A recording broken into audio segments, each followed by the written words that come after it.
So ladies and gentlemen, please give a warm virtual hand for your first speaker of today, Mr. Ralf Wenzel, Managing Director at Softbank. Ralf, welcome to the Trend Festival. Thanks a lot, Niko. Thanks for having me. Pleasure to be here. So Ralf, I haven't even started with your introduction. And I think if I do, we're almost losing too much time. You've done so many incredible and interesting things. But shortly, I would say you're the expert when it comes to scaling internet businesses across the globe. You've done that with Foodpanda and later with Delivery Hero.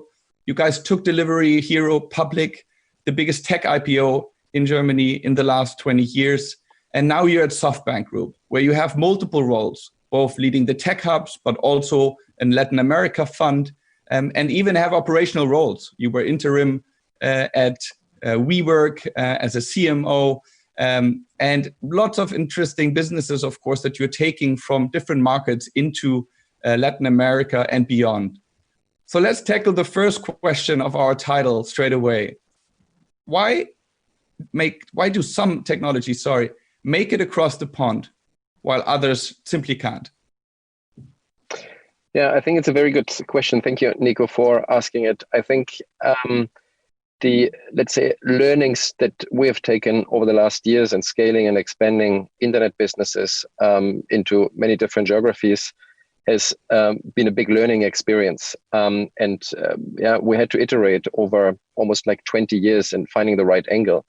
But as long as you make sure that you center that around local entrepreneurs, that you find the right balance between local autonomy and centralization of processes and technology and expertise, and always iterate on the right balance between the local autonomy and the need for centralization. As long as you're doing that, I think you will always find a way to internationalize and expand almost every single business. And that is the beauty of technology. Technology companies nowadays in a globalized world allow us to think globally. And there's almost a need to think globally. So I think today, in nowadays world, and that's how we look at it also from both an investment, but also from an operational perspective with our company, from a Softbank perspective, is that we think that internationalization, expanding into new territories, is a competitive advantage and has to be taken serious by every company. Then over the years, I'm sure you have a few war stories under your belt. What are some of maybe the concrete examples of do's and don'ts that you've experienced and learned from in the past? I think as with every business, it all comes down to having the right team and finding the right level of expertise and attracting the right talents.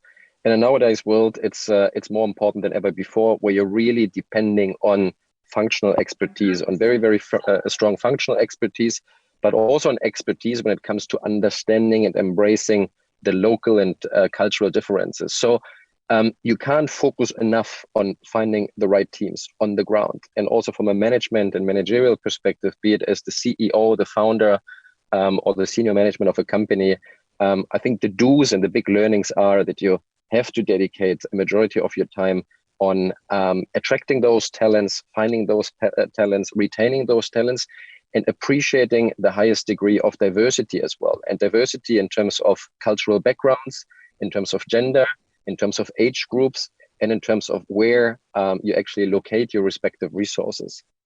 And that has been like the biggest learning throughout all of these years and throughout all of the different companies that we have been expanding, that the right people focus and embracing local talents in the most diverse way has been the biggest learning and should be the biggest emphasis in our point of view and in my point of view. And the don'ts are proportional to that. The don'ts mean that only in very, very few companies would a one-size-fits-it-all type of approach work. In the majority of cases, you have to adjust your product. You have to adjust your user experience. You have to adjust the way you're thinking and operating in specific geographies and regions, and to be appreciative of these local differences. So to the extent possible, we have learned that the one-size-fits-it-all approach has not been the path to success for everything that we have been doing, and is not what we would recommend to technology companies nowadays. When it comes to emerging markets, are there certain geographies where you would say it makes sense to start with, and rather than leave it to the end of the expansion? Are some markets easier to expand to in the developing world? I think also from a Food Panda and Delivery Hero perspective, but that's also what we are sharing as part of, for instance, our Softbank Latin America fund. We see that things like online penetration and the degree of the online evolution and revolution in the emerging markets is at a significantly earlier stage than in some of the, let's say, Western markets like the United States, North America, Europe, or some parts of Southeast Asia.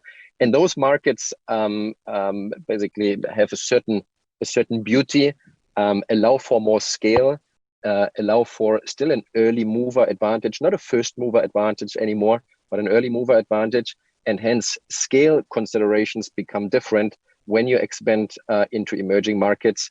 And to a certain degree, and that's what we've seen with the food delivery opportunities, for instance, you can leapfrog certain developments. So while the progression and the development of certain business models, certain trends, and certain user behaviors was developing in a more gradual way throughout Europe or throughout the United States, we are seeing like step changes and basically evolutions to happen in a leapfrogging way. And to a certain degree, emerging markets can therefore also show us a little bit the path to the future. And especially as we analyze user behavior, which is changing almost exponentially, exploring, analyzing, researching, understanding user behavior in the emerging markets, especially for the upcoming generations, can give us conclusions in terms of what is and what will happen in terms of the new trends that are later on coming also to the Western world. To a certain degree, emerging markets have got into like a pioneer type of function because they allow us to predict based on the demographic parameter what is coming, which trends, and what is it that we should take into consideration when building out companies. One such company, one of your portfolio companies, and maybe the most famous and newsworthy company of the last year, certainly WeWork, was of course known for really rapid expansion into the developing markets as well. In hindsight, and you also having led that business as an executive after the decline, when Softbank also took over from an operational point of view, of course, hindsight is always better, but would you say one should have maybe expanded in a least hurry manner, or maybe look at the geography, markets, and the developments there in closer detail, or was it too optimistic to go into markets like Egypt? What would be your take in terms of the learnings of expanding WeWork in such a rapid and also successful from a brand perspective type of way? Yeah, so I think nowadays and the current world is exposing us to bigger opportunities than ever before, given the fact that we see technology advancing and evolving, given that we see user behavior changing. I think the current pandemic also gives us not only new challenges, but also a path towards like new opportunities that we should think of. And those new opportunities are potentially bigger, they're more global than ever before. And as a company, as a large company, as a global company, I think companies have to be more and more diligent, more and more analytical, more and more careful in where they expand, how they expand, at what speed than ever before. If they let themselves be driven purely by the opportunity, you might sometimes lose out on the operational excellence. And that is exactly the challenge. And it is an iterative process. And there's no book written around how to scale a company in an environment that presents more opportunities than ever before. And hence, I think the learning for all of us together, and maybe also for the whole for the whole industry, is that we need to be iterating in a more careful way, that we need to be hyper analytical, that we need to be sensitive, that we need to be looking left and right, that investors have to be very close to the businesses that they are supporting. And it's a constant learning process. And again, opportunities like the flexible office space opportunity that WeWork is tackling, that opportunity has not been there 20 years ago. So it is an opportunity that evolved over the recent years. It's an opportunity that we're learning a lot about. And it's an opportunity that due to the COVID pandemic has basically seen even more basically attractiveness, because the need for flexible office space is bigger than ever before. You also, as I said in the introduction, manage the LATAM fund for Softbank. You've invested already billions of dollars. Can you tell us, post-pandemic, post-WeWork, how has the investment thesis changed for Softbank, both on a global and also on a LATAM level? I think the nice thing that we're observing with the Softbank Latin America Fund is that technological evolution and technological disruption is not anymore reserved and centered around the US or Europe, but technological disruption evolution happens in every part of the world. And that's the beauty of technology, that this can be created everywhere in the world. And we see a very, very fast evolution and development of the entrepreneurial environment in Latin America. It's one of the most fascinating markets in terms of a new generation of entrepreneurs that is tapping into all kinds of different industries.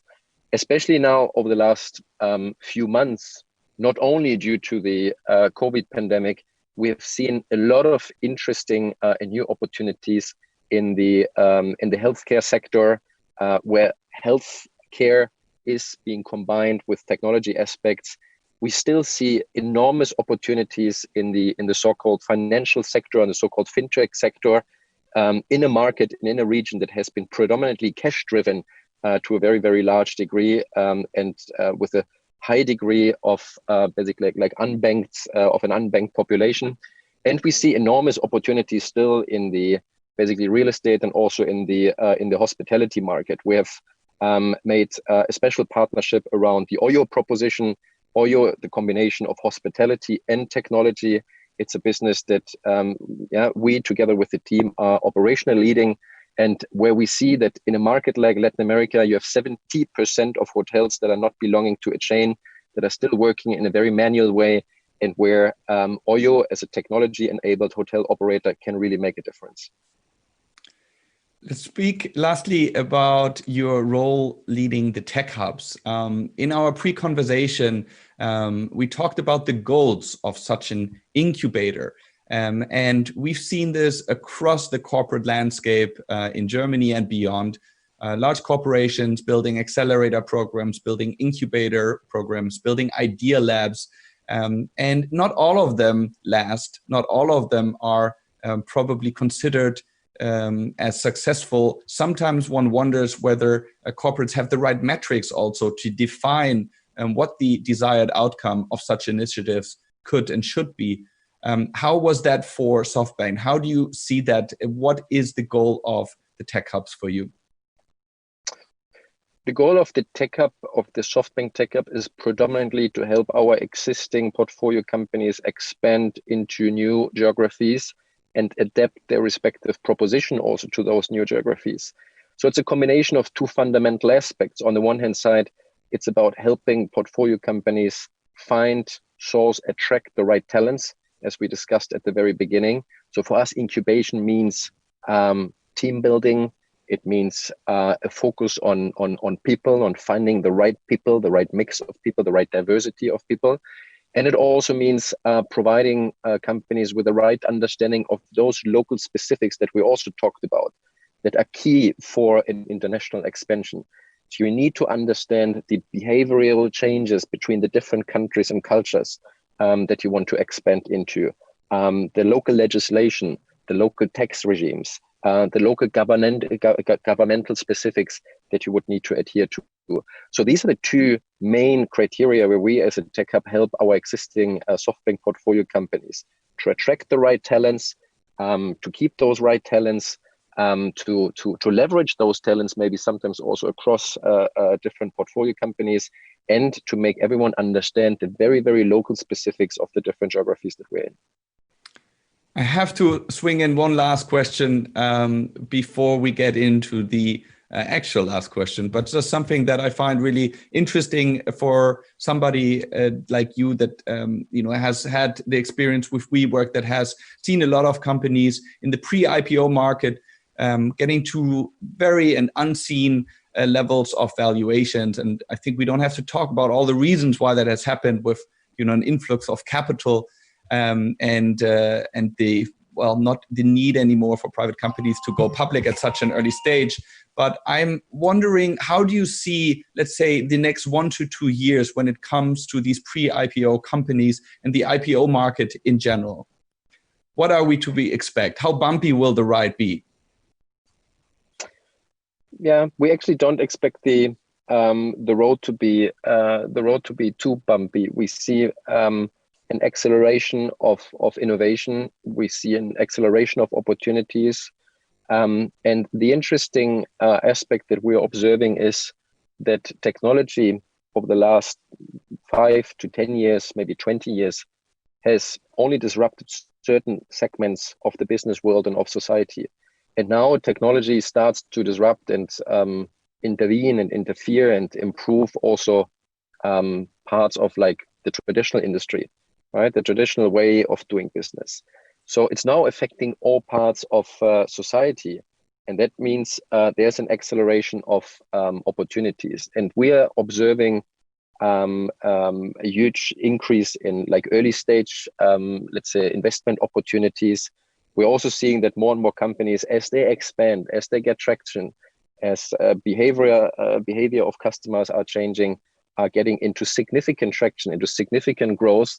And I think there will be both. There will be more and more companies getting attractive for the public market, and we will see more and more IPOs happening over the next 1 or 2 or 3 years. At the same time, I think there are great investment opportunities for basically private investment firms. So we will see, and we expect seeing both in a very proportional way. Thanks, Ralf. Then finally, what I find most interesting and inspiring, and also what drives most questions to me myself when I hear about your career, you specifically now have so many hats on in so many different roles. How do you keep sane? How do you keep productive? Are there any special productivity hacks that you share with your friends when they ask you about how you keep calm in all these different, I guess, storms that you have to fight?